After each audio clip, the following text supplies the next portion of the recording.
right now. All right. Thank you, everyone, for joining us. We have a great presentation planned for you today. Paul Hacker, who is a member in our New Jersey group. He is a senior account executive with Access Insurance. And then Bob Michie, he is president and co-founder of Metro MSP. I will let them give a little more background about themselves as they get going. But welcome and thank you for joining us this morning. Thank you for having us. Thank you. It's a pleasure hanging out with you all. I love the networking here. Why don't we do this? As you can tell from my hair, I've been around a long time within this business. So why don't we just bypass all that stuff, and then why don't we just get to the presentation? Because I really want to dive into for 40 minutes. Want to keep it conversational rather than just puking on you all about knowledge about cyber. And my role here, I'm really going to talk about kind of the background, why we are here today in cyber, what's going on with cyber, and go into some slides. I'll do maybe the first couple of slides. Then Bob, since he's a cyber guru and owns his own MSP, managed service provider organization, works with many customers around the country. Plus, he's an author. I'm still trying to finish that book, by the way. I'm not. It takes a while for me. I don't know. I fall asleep when I start reading. But then what I'll do, we'll just interact here, and after 40 minutes, I think we'll open up the floor for 15 to 20 minutes for questions and answers.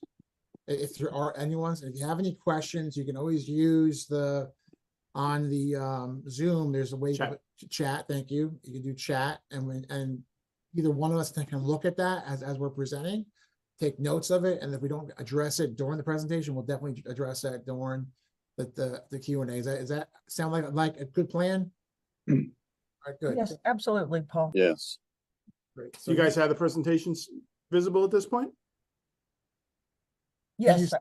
Okay. All right, great. All right, so yeah, you want to draw for me? I don't know you. I don't know Max. I know Dell's. All right, so our agenda is pretty simple. We're really going to focus on 4 bullets here. We're going to talk a lot about cybercrime. We're going to talk about what that is, and we're going to spend a lot of time sharing ways you can shore up your enterprise to mitigate cybercrime.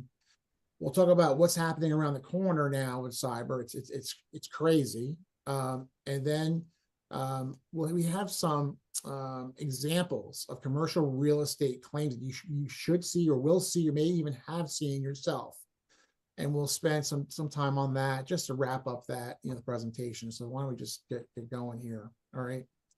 So look, I'm the kind of guy that's up 4:30 in the morning. Sorry if you see emails early in the morning. I think Stephanie asked me one day, "What the hell are you emailing me 2 o'clock in the morning?" Well, I fell asleep 6 o'clock, woke up at 12 o'clock. That's 6 hours.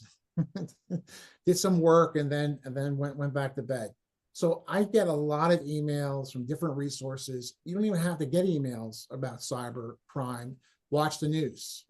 There was something changed healthcare, huge organization, part of Optum, part of United Healthcare. On February 21st, had a ransomware event, and that affected us personally because they do a lot of different things for healthcare. They 600 providers, pharmacies couldn't fill scripts. 200,000 providers couldn't verify eligibility. So when my wife was sick last week, we had to pay out of pocket at urgent care because Anthem Blue Cross Blue Shield system couldn't verify our eligibility. So that affected us. Anyway, I know we're not healthcare people, but that was a big one. On Friday, it was announced Microsoft somehow, and you can talk more about this, about APIs, and source code, they were emailing it or what have you, and the hackers stole that. So now hackers, and it's Russian state hackers, have this data, and they do a lot of stuff with that. They can create fake accounts. They can create a lot more. And you can speak more about that. Yeah, the amount of data that these bad guys are getting, and in most cases it's email based where people are getting in, and we can talk a little bit more about that when we get into business email compromise. Right, but the purpose of this page is there's a lot of stuff going on every day behind the scenes you don't know about. And there are hackers, and these are real companies. It doesn't have to be Russian. It could be, wherever. It could be even here in the States, hitting. And this was in our New Jersey magazine, that this organization, National Security, says, look, you're going to get hit 2,200 times a day. There's the phishing emails going out from different hacker organizations, and hopefully your firewall and your email filtering tool and the security protocols you have in place stop that. But it's just nuts. But this is what's happening out there, and everyone thinks they're not going to get hit because they're a small company. Small, medium, large, doesn't matter. We're all targets for hackers and cyber criminals. They are out there trying to get into your network. They can get into your network, and if you don't have certain protocols in place, they're in there for 6 months trolling around, stealing data, understand who your customers are. Then they create specific spear phishing and tactics and targets to go after those customers. You see a lot of that every day here in our business. So just to reiterate on that for a minute, everyone thinks that they're not a target. I have nothing that the bad guys want. Everybody in this call has two things that the bad guys would like to get their hands on today. One is your bank account. Everyone has a bank account, both private and business, and then also your email list, your email, your contacts and stuff that you talk to. Because if you send an email to one of your people, they will probably open it. Yeah, great point. So not to go line by line, there's a lot of stuff going on behind the scenes with cyber criminals, and we're all being affected by this. All right, go to the next slide here. The biggest entry point for a hacker is you. If you don't understand what a phishing email is, or you're expecting, we're all doing work like this. They get all this stuff. My boss wants me to look for this. My boss wants me to do this. I have to get this for this customer. And we're running, 150 miles an hour here. You have to stop and look at the email if there are certain things, and this is how we're trained here in my company. We have training every quarter, and our IT department that we release out, they test us every day. And if you click on something you're not supposed to click on, you go back to school, and school is not fun here for cybersecurity. So 90%, and this, I think maybe 95% of all cyber events occur because someone is expecting an email and they click on it and they open up a document they shouldn't have open it. And that's when the malware is released, and then malware can be that hacker be in your system for 6 months, like I said, or they can lock you up with ransomware.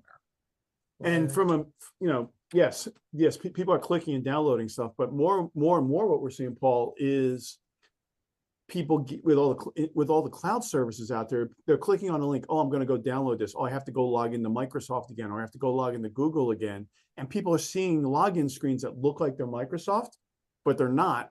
And once you put your credentials in there, even if you're using MFA, in some cases, there's pass-throughs that are happening there to actually allow the bad guys in when you've got these bad links. So it's not just that you're getting something on your PC. You could be running on an iPad or even on your phone, saying, okay, I'm logging in. Oh, it's prompting me for my login. I put your password in. Now you've just given the bad guys your password. Right. Yeah. Good point. Right. So not to freak you out, we put this schematic together a couple of years ago, and we have the commercial real estate we have for all the other lines of business that we work with. But these are all the entryways, windows, doors, what you want to ever call them, where hackers can get into your system. So you can be very secure, have a secure environment, but your vendors you work with, you don't vet, they're coming into your system that way. And this is just, again, we're sharing this with you, and you can dive into this further, but rather than go into every branch here, there are many, many ways for a hacker to get into your system. If you do not have MFA, which is multi-factor authentication, also known as dual factor authentication, in place. And what MFA does, if the hacker has your credentials but doesn't have your MFA password, they can get to your castle, but they can't get into your castle without that MFA. And that's the most important thing. So not only training you all and training your subcontractors and yourselves on cybersecurity and what to watch for, the number one thing you can do, anyone can do, is implement MFA. And I don't know the cost. Bob does know all that, and he can go into more detail about that. So multiple different ways to implement MFA, and that's something that we can talk to you about that, or your IT teams can put that together. But if you're running individual Google accounts or individual Microsoft accounts, it's buried in there. And it's not just your email account. You want to, if you're using a CRM system, anywhere you're storing customer data, you really want that data sitting out there encrypted and protected by MFA. And if, just doing a quick look at this graphic here, they're talking about how an agency is getting compromised. Offsite cameras, cameras and other IoT devices, that's Internet of Devices. People are bringing in Alexa devices or whatever they want. The Amazon Echo devices for their phone into the office to listen to music. Well, those things are listening all the time. And we haven't seen a breach involving them yet, but we have seen the data from them getting exfiltrated. And when we're talking at dinner with Alexa on, all of a sudden emails that buy this lawnmower and this device or whatever else. Anyway, that's a whole different discussion. I mean, we want to, from a general perspective, I want to see multiple Wi-Fi networks at a location. All this Internet of Device things and should be on a separate LAN, a separate wireless network. Same thing with your guest network, because once you get something into the network and it's past the firewall, all bets are off. That includes people bringing their PCs to the office, because once it's in, it's in. Right.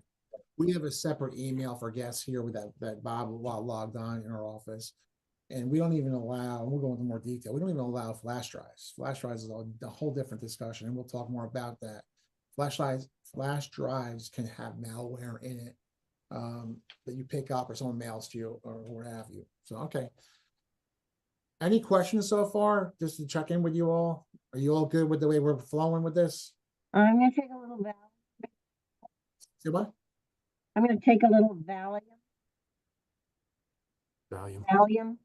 Okay. Oh, Valium. Oh. Well, don't do that yet. We want to finish the presentation first. I want to finish it too. All right. So we're gonna tag team here, because we, with the insurance side of it, if you have cyber insurance, whether it's through us or on the broker or direct with a carrier, when you have a breach, there's certain things you have to do immediately. And Bob, why don't you take this one, because you do this all the time with your customers. We just do the insurance piece of it. We can definitely do that. Now, what we're getting to here is you've already got insurance coverage written. You have a policy out there. You've got and then we've got a network, and something happened. That something could be something as simple as, you notice that your email's been compromised and someone's actually sending as you, or God forbid, you're actually seeing a ransomware message showing up on your computer. Those are two very different responses, but the process really builds out the same way. One is we want to mitigate we want to do is contain that risk, and then we want to notify. And then there's 3 people you want to call. It's going to be your attorney, your insurance company, and your IT team. And depending on the incident, most cyber breaches today are potentially considered crime scenes, because there's so much data out there that is necessary for remediation or even to know what happened, that if you have your IT guy come in and just start restoring stuff, you could be breaking law in some cases. Right. But you really want to assess the problem, and cyber forensic teams, that's a specialty unto itself, and they started about $600 an hour to go through and do that work. Fortunately, with cyber coverage, that first phone call to the insurance company is going to make you a connection to a response team consisting of an attorney, the cyber forensics guys, and then they'll also loop in your individual IT guys, because there's a lot of pre-work that needs to be done to make sure that you've got the data available. Right. That's there. And the key, just to wrap this slide up, the key with cyber insurance is they have those contracts baked already with these teams. So you're not paying retail pricing, you're paying lower pricing. It's still high pricing, but it's part of your insurance policy. So if you have $1 million, $5 million, $10 million limit on your cyber, all that's built in there. And you'd be surprised for the large data breaches or ransomware events. I mean, Change Healthcare spent $22 million to get their key back. Yeah. For small to mid-sized companies, the average ransom is like $25,000, but then you have to add all those other fees that from the forensics and the data coaches, and each each state has a different fine and penalty. And New York is one of the worst states with fines and penalties on cyber, and California's worse. And every state's looking to get higher fines and penalties after they're the constituents. Right, So- but a lot of times what's happening on these fines and penalties, it's not necessarily a fine for the actual breach. It could be a fine for failing to prepare for the incident. Have you educated your people? Did you document? Are you maintaining your environment? You know, because the insurance company cyber insurance isn't a get out of jail free card for being able to run old outdated software without any security controls in place. You know, what we actually had somebody come along, came to us after their email had been compromised. Small, I don't know, it was probably a 9-person organization. The owner's email got compromised, and he sent out an invoice. And immediately after he sent out that invoice, bad guys were in his account, sent out a follow-up invoice that for we just changed banks. Here's the new banking information. The client this guy's client paid it, and now that triggered a cyber incident. Well, it turns out the bad guys, this guy clicked on a link and gave away his credentials, and the bad guys were sitting in his account. And when that invoice got paid, the client was like, "Oh no, I paid that bill." And they went through and did the work. Now, when he notified his the insurance company, it was great. The insurance company assigned the cyber risk team. They assigned the lawyers. They started a forensic investigation of their Office 365 environment and his computers. Now, that investigation for 9-person organization was $35,000 because, as part of the notification process, they had to figure out what the bad guys actually accessed. Did they do I have to notify everybody that was in here? Do I have to assume? We have to assume until proven otherwise that everything in your email account has been read by the bad guys. So, that's a great story for why you need a policy on how much to keep online, what is your retention policies. But this $10,000 breach cost $45,000 by the time it was all said and done. Yep.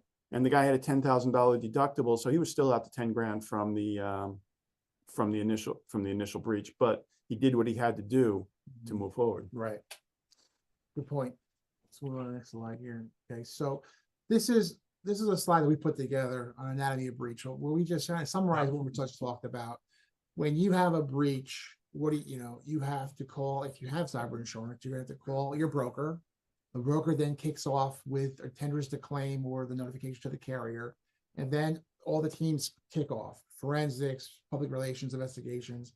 We talked about notifications before. Every state, federal, so many different types of notifications and types, and then how you have to deliver that, written or electronic. When you have it, we've talked about before this presentation, we're talking business interruption, loss of income. Well, that's one part of it, but you can't file that claim with the carrier until you're down for a certain point in time. So that's how that works. For business interruption. For interruption, correct. But when you have the breach, or you have to notify immediately, so they can, if money was wired, they can catch that quicker and try to recoup that back. And then you've all what Bob just talked about, regulators, you've got state feds, you got federal agencies.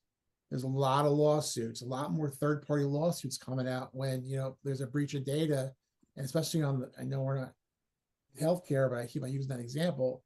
That's a lot of information that changed. It was 6 terabytes of data.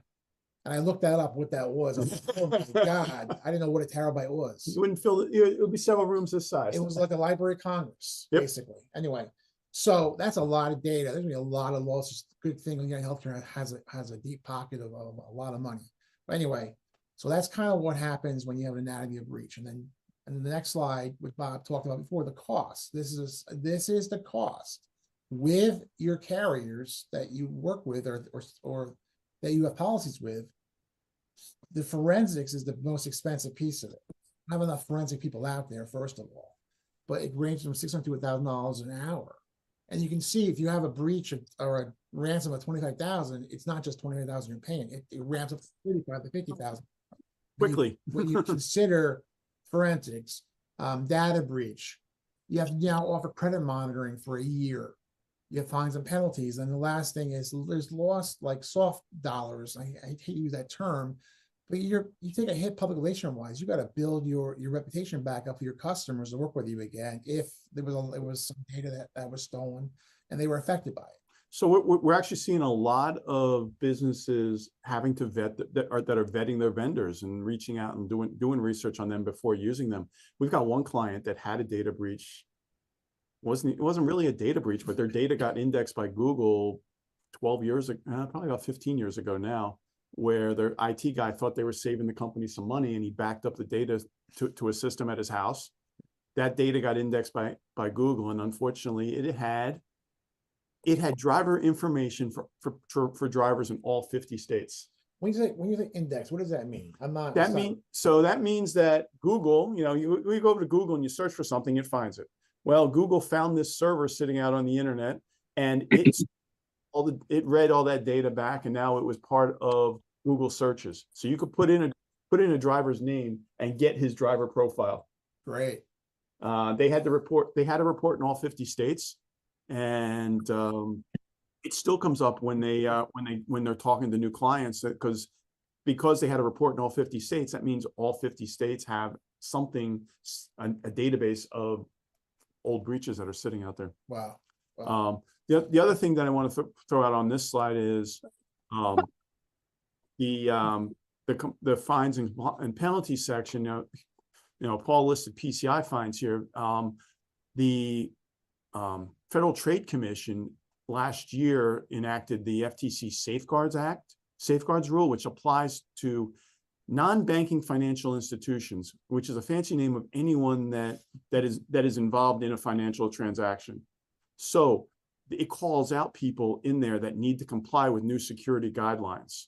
So, and those people range from basically anybody that touches a tax return to financing. So car dealerships are called out in there. Even property appraisers are called out in there because they're getting a lot of personal information. So it's something that people need to check out, because there hasn't been any real litigation or fines about the FTC safeguards, but it actually got delayed for a whole year because there was a lack of the Small Business Administration went to the FTC to say there's not enough cyber resources in the field for everyone to implement this stuff. Right. Well, government stuff, always doesn't work.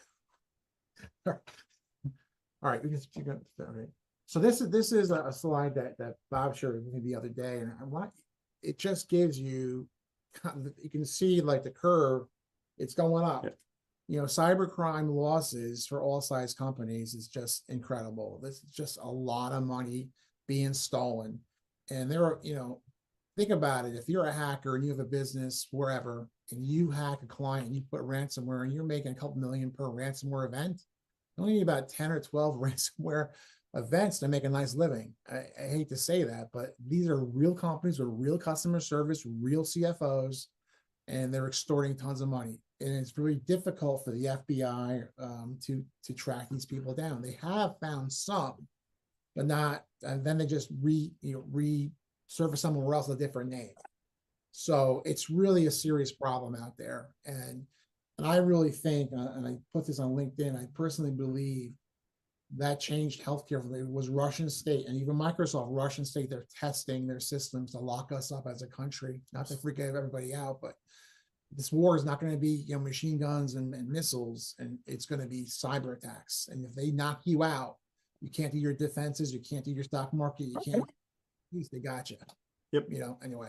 Yeah, and these cyber attacks, they're looking to start targeting critical infrastructure pieces here. I see a lot of stuff coming across my email about that, where water control systems and any of these systems that are sitting out there that aren't necessarily secure, they're still using them over the internet with default admin passwords. So it's crazy stuff. And these guys are, like Paul said, they're organized. They are real businesses out there, and like the ransomware teams, they actually have help desks to help people get their data back together after an incident. Yeah, they even have I'm jumping way ahead, but they also have ransomware as a service. So they lease out their services to other people that want to start a business because they can't do all the work themselves. So it's nuts. All right. So you know what? Why don't you start this off? This is so rather than throwing our arms in the air, we know we can't do anything. You can do a lot to shore up your enterprise. And why don't you start? We've talked about some of this already. We'll take a couple of these and we'll drill down on them. So this is a list of things that we look at when we're looking to secure somebody's environment. It's a lot of stuff that the insurance companies want to see in place. And often when the insurance company gives a cyber contract to somebody, if these aren't in place, they might not get insurance. Or if they said they had them, if they said they had them when they filled out the application and they don't when a cyber incident happens, the insurance company might not even pay. We saw that last year with Travelers and ICS. I'm not sure if it's in this book or not. I don't have. There's so many. There's So many yeah. others. So the Travelers thing was that basically there was $1 million claim denied, $1.5 million claim denied because they didn't have multi-factor authentication everywhere. So going through this list of things, this really is some critical things that need to happen. Multi-factor authentication does slow the guys down. It's not going to stop everything, but it will definitely slow them down so that if they do get your username and password, it may not work. Now, that username and password may have two-factor authentication on your email account, but how many other places are your employees using that same username and password? So, you want to make sure that you're using a password manager in conjunction with the MFA. And that really drives right into employee training. Now, Paul says they do training quarterly. Insurance companies now want to see that there's training in place. And part of that training, they like to see phishing attempts to the employees. Now, when you check the box that says phishing, I saw an application last week that said, "Oh, you do phishing? That's great. Tell me the response rate." Yeah. Well, if they don't have that information, they're not really doing it. So it's, all of this stuff with the cyber insurance is gathering the documentation because they're going to ask for it in the future. And EDR, it's endpoint detection and response. Think of my analogy here is think of an octopus with their tentacles. The octopus is like your either your MSP and or your IT department with everything's connected, and all the tentacles are your desktops and laptops and everything. So if Bob was getting hacked, the purpose of EDR is 24/7. They're monitoring this. If he has an infection, they cut the tentacle right off. That prevents the data from infiltrating the entire network.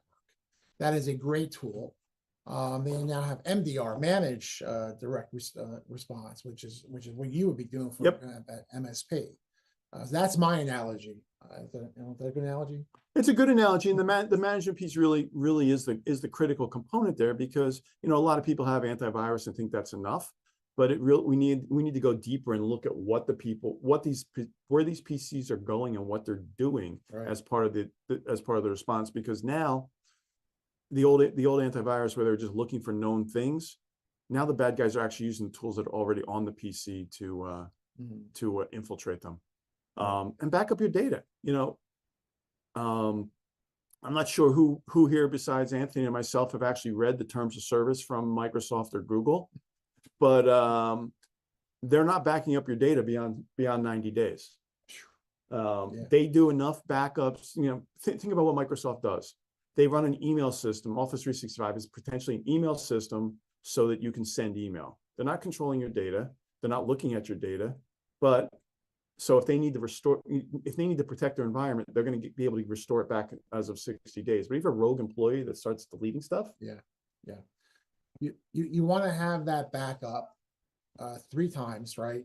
You want it encrypted and you want it offsite, because if you are hacked and you have a ransomware event, you can't access your system until you pay the ransom. We have customers who don't pay the ransoms because they have a pretty baked data backup and they just reimage. Now, they also have to check the hard drives and they got to check the hardware because sometimes that could be infected. And then you have to rebuild everything. And then in a cyber term, it's called bricking. So if you have your system is like a brick, you can't use it anymore. There's many policies have a bricking sublimit in there that will pay and reimburse you for new servers and hardware and laptops and monitors and everything that could be infected. So. And And then, it's a bunch of other stuff in here. You want to make sure that you're really training your people. Wire transfers. If that client that I talked about had picked up the phone and verified that and not depended on the email, none of that $45,000 would have been spent on that incident. And I know I shared a video with you, Paul, about that there was a cyber incident recently in China. I'm pretty sure it was China, where we say about verbally confirm all wire transfers. Make sure you know who you're talking to, because there's now technology in place where there was a $26 million a financial loss, because a finance person at a company thought she was on a Zoom call with the president of the company and her colleagues, and it turns out they were all fake videos, kind of like Mission Impossible face and voice changing that you see. And this great series, by the way. And this person really thought that she was on the call with the president and her colleagues working on a super secret deal, and she was not supposed to talk about it in the office. She made the transfers and she didn't question them. And 2 weeks later, she did say something to somebody, and they're like, "What are you talking about?"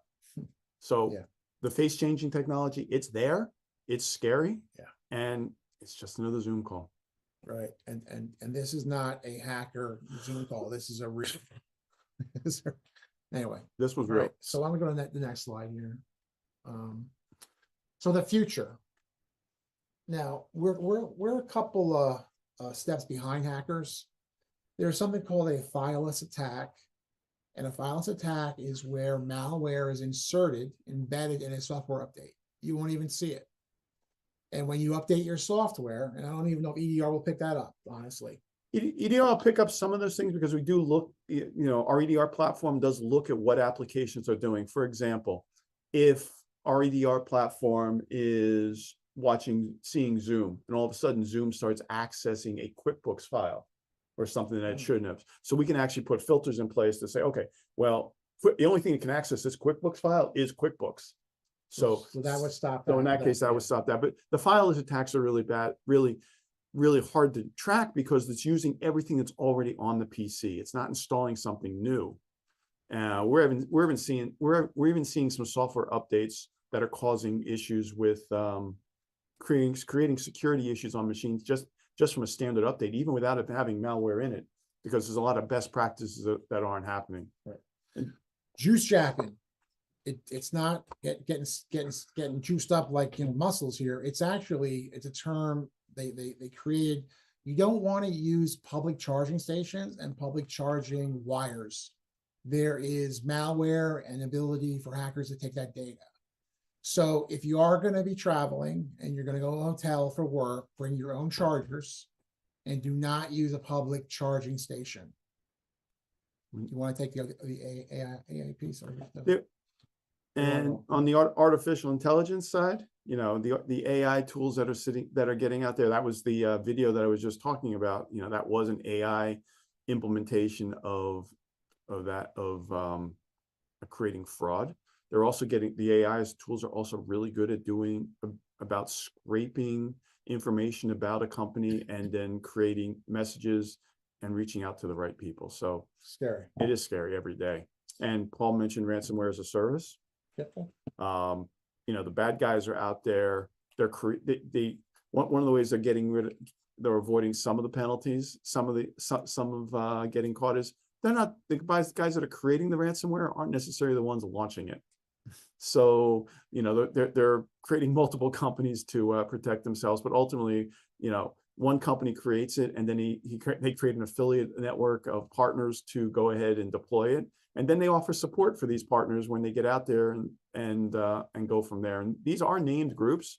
The government's been really good about working with other governments to get some of this down. In fact, our EDR platform was actually developed by ex-NSA cyber warfare operatives. So when you think RDR, what is that?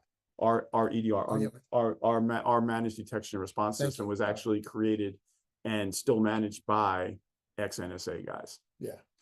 All right, and just to add to the NSA piece, so we have cyber carriers that we work with and other brokers work with. Coalition, Josh Mata, I believe, he's a former NSA guy. and their whole platform and their ability to work with customers. They're not Big Brother, but they're checking your network and connections and any open ports that could be potential doors or windows for a hacker to come in, and they work with you, not against you, and inform you. Maybe you should update this particular software. App-based, similar platform, similar, and Corvus is another one. But more and more cyber carriers are getting involved with, maybe Mission Impossible is not the right term, but they're really monitoring on a proactive basis rather than reactive to work with you to make sure that they can mitigate some of these claim dollars being lost. All right, so we're going to wrap this up with, real claims that we've had here in our office through the years, no names of companies, all de-identified, but we broke it down in 3 areas: property manager, a commercial real estate broker, and also an escrow account. And so why don't we just take the first one? So we had a property manager that sending out invoices every month for these leases, and somehow a hacker got in their system. They did not know.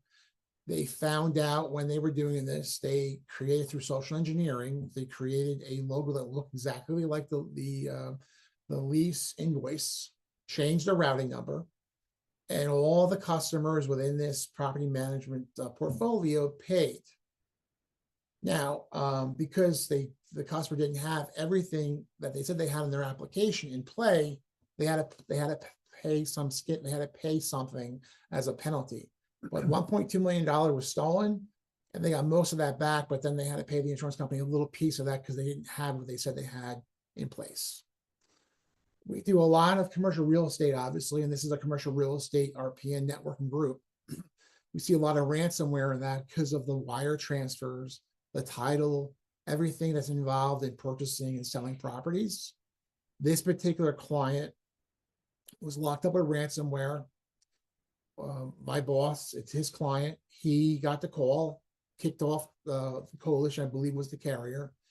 And they had this hacker demanded a $7 million ransom. Years ago when we had hackers, it was a kid in the garage getting $10,000. Nowadays, these hackers are real sophisticated and they're demanding a lot more money. Now, the key, believe it or not, of a data breach coach is to negotiate that $7 million down. And I think they negotiated down to, I don't know what number it was, to be honest with you. But because commercial real estate has a lot of money and there's a lot of things going back and forth electronically, it's a great target for hackers. And hackers, just to back up for a second, the biggest target right now is healthcare. Healthcare, because a hacker can get $250 per record on the dark web. The next level will be insurance, real estate, anything financial, because they can lock up that money and demand more. And the third one is manufacturing, because manufacturing need logistics to get their stuff done. So these are the 3 main targets. There's more targets out there that they're hitting, but those are the 3 main because they make the most in healthcare. The next, they're getting money for the financial piece of it, and manufacturing.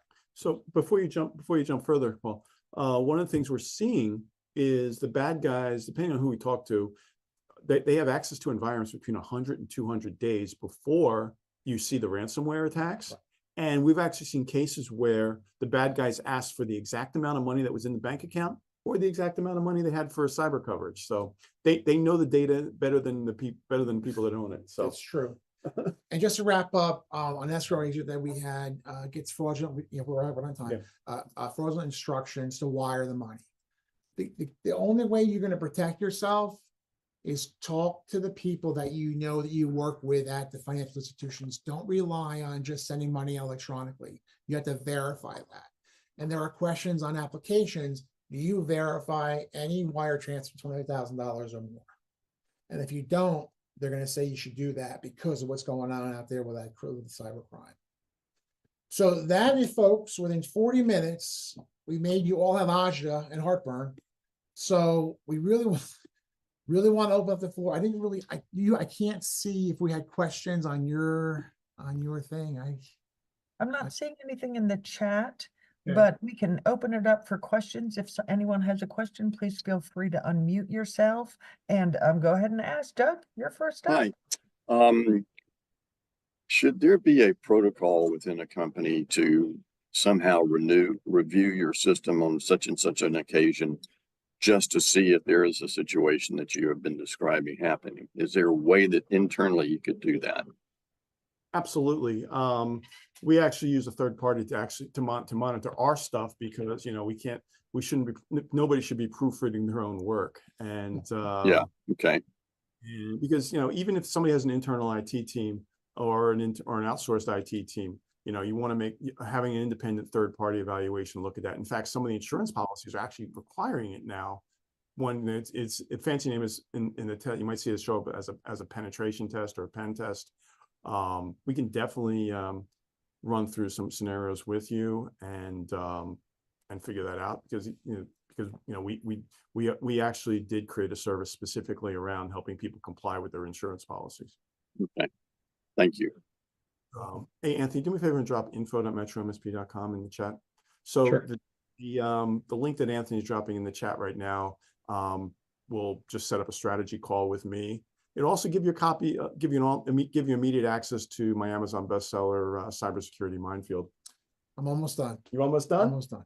So during COVID, I partnered up with a few other IT guys, and 20, as a matter of fact. 20 IT guys, and we launched a book on Amazon, Cybersecurity Minefield, and as soon as you schedule a strategy call, you get a link to the online flip book of it. It's great. I learned a lot from that, and I use that in my presentations, by the way. So if I get to the next chapters, I'll be Okay, right there we go. All right. Who else has a question? I got a question regarding AI, of course, and beyond the video and those kind of things. What tools are being developed by both the good guys and the bad guys to augment their capabilities? I know that AI is capable of producing a lot of code on its own or with very little information. So what are you guys seeing in that arena for defense and attack? So on the defense side, our managed enterprise detection and response stuff is all AI based for the first pass, but there's a real set of eyes looking at it before it actually will actually shut machines down and pull the trigger, because the amount of data that you get out of a threat management system is so immense that being able to scan it with the AI tools is great. Mm-hmm. But from the bad guy's perspective, AI is getting much better at creating emails that are not as Spoofy. Spellings. not doesn't have all the bad grammar that the bad that historically. So telling people to look for bad grammar isn't necessarily the best thing to do anymore. So you're saying I won't get any more emails from that Nigerian prince? Oh, you're still going to get them because think somebody clicked that email has been so successful that somebody's clicked on it. They're just going to keep doing it until it never works again. I haven't seen a lot of we have email filtering tools here, but I used to see them like, Prince, I need your help. And that actually brings up a really good thing too, is on the email filtering side, Microsoft's gotten a lot better on the filtering, but it's got to be the higher end products. The basic $5 a month Office 365 account just doesn't cut it. Yeah. And it doesn't have all the necessary logging required when there is an incident. Very cool. Thank you. And I did watch your presentation as much as I could before I took my wife to the ER. So good stuff. Totally understand. All right. Anyone else has some questions? I have a question, kind of a little off topic, but I don't know if you know, my husband works at Lockheed Martin in a secured area. And just as an FYI, he's not allowed to wear his smartwatch inside of certain areas.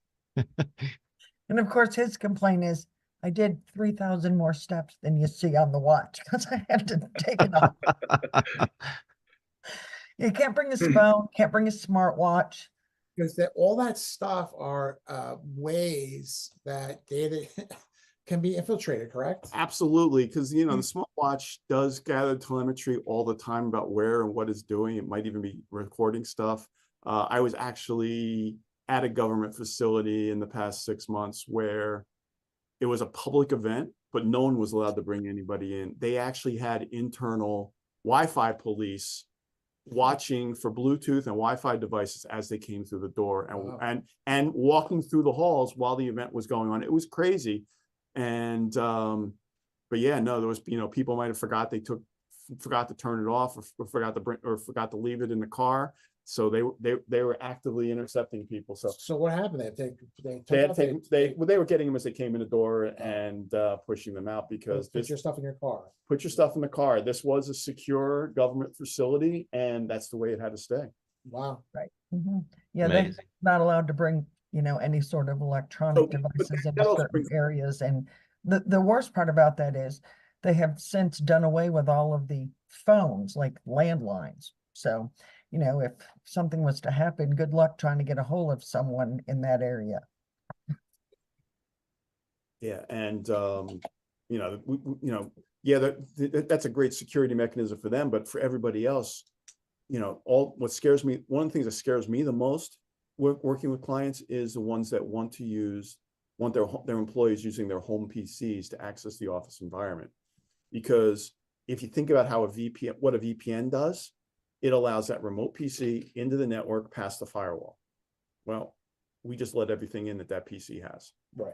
Virus, it's malware. So yeah, Anthony and I educate people all the time. It's like, listen, if they're going to be doing work, let's put them on a work PC, give it to them at home. It's not that expensive to get them a laptop, and make sure that you're safe, because the risk is there. Yeah, and that's what happened during COVID. People didn't have that security in place, and people, between kids on their homeschooling / let me do some video games, right? Spotify, whatever. So 100% of the firewalls we test for people working at home fail the firewall test and are able to download malware. 100%. That's scary. That's really scary. And that's actually a test that I do as part of our cybersecurity assessment that we can do from a quick perspective. Good. So did we scare you all? Yeah. I started scared. There are pluses and minuses to all the technology. I think the pluses outweigh the minuses, especially with folks like yourselves helping to mitigate a lot of the bad elements that are out there. Yeah. So I agree. one of the stats I didn't share is our cybersecurity team does have a goal of helping 1 million people be cyber safe, and we just crossed the 200,000 people. Wow. Nice. Excellent. Nice. All right, we're here. So anything else comes up, this you can use this recording, Kelly and Stephanie, you can share that with everybody. You can share the 11 step checklist to mitigate your cybercrime. You can share the presentation, and just so if there's no more questions, we are available to do these type of presentations individually with companies. We have from these presentations, I've had customers, my real estate customers are asking me to help train their employees, just high level stuff. I'm not a trainer, but just to make them aware of what's going on and why they need to be involved with creating a cyber hygiene, a positive cyber hygiene environment, because if we can educate the employees and subcontractors, that's over 90% of how in your system. So yeah, typically real estate agents, they like to use their own personal Gmail accounts, Yahoo accounts, and they're constantly sending out emails to prospects and clients in respect. It's hard to secure a platform like that. So it's might want to get them on a more Robust Office 365 solution, or something that's got some security built into it, and that you can manage. the NAI offices, the office that we do cyber with, we're really involved with them and helping them do that. We're not the cyber security guy like Bob, with the cyber insurance people. We can tell them exactly what they need, and then they have to put stuff together from Bob's company to do that. So the other thing, so for me, we are here to help people understand the risks that they have and help them comply. So if you know of somebody that has an internal IT team, external IT team, it really doesn't matter. You know, we can come in and do a complimentary assessment on a few of the machines there to see if the controls are working. And like I said, 99 times out of 100, when we test the stuff at home, actually 100 times when people working at home, we actually found vulnerabilities. So let's find out now before the bad guys do. And from the insurance, just to wrap it up with the insurance side of it, we have free assessments from the carriers. And they have either their own system or another system. They can run scans on your system and analyze that, and not as in depth as what you do, and give kind of like a benchmark where you are compared to their other customers that they insure. And that gives good information that you can use. And then, Absolutely. And And the only problem with some of those that we've seen is they're only outside. Yeah, They're that's only true. it's only True. looking at what the people in the world can see about that company. Right. We're doing both. We're doing both Right. outside, but we're also looking on the inside to see if the controls are there. Right, true. Well, if you don't have any other questions, thank you for the opportunity. And I have just a quick question. Can you also review my cyber insurance policy and see if there are any holes in it, or, you know, what the cost is and compare? Yes, absolutely. We can do side by side, so we can say you take your policy and compare it to other policies. Which, just to wrap it up, what you need for a cyber policy, you need first party coverage. That means if you had a data breach on your side, you have coverage for that. You need third party coverage, and if you get sued from customers because your data was their data was released.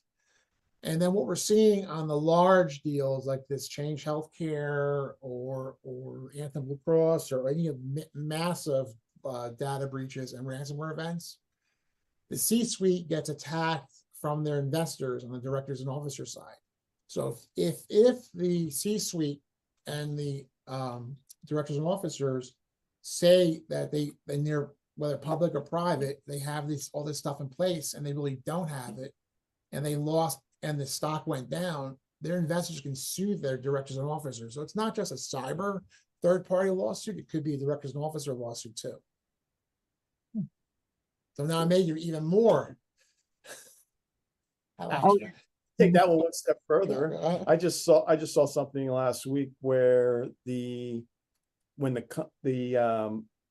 FTC or the government finds that a company was at fault, and they're pointing it back to the executive officer, and whatever mitigation whatever remediation has to happen for that director is following him to other jobs for X number of years. Interesting. So if there's compliance issues that have to be maintained because of the breach, they're tagging it to that executive, and when he goes to move, the new company has to implement it. Wow.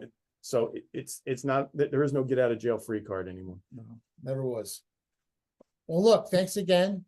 All this, the recording's gonna go out, is available, and Stephanie and Kelly do a great job doing that. They'll also do a follow-up email who participated, right, or something like that. Yes, after this afternoon or sometime this afternoon, maybe early afternoon, we will send out the recording, the presentation. I did check, Paul, and I do have those 11 steps. I already have it.